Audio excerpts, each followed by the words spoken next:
Babala po sa ilang netizens sa pagpo-post ng mga video online.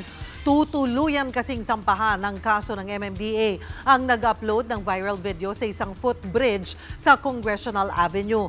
Makikita sa video ang mga nakaharang na kable ng kuryente sa daanan mismo ng footbridge. Paliwanag ng MMDA, nakatakda naman talagang baklasin ang mga kabling ito ngayong araw. Trespassing din daw ang ginawa ng lalaki sa video dahil hindi pa bukas sa publiko ang tulay. Tinawag din nilang malisyoso ang video dahil hindi hiningi ang kanilang panig.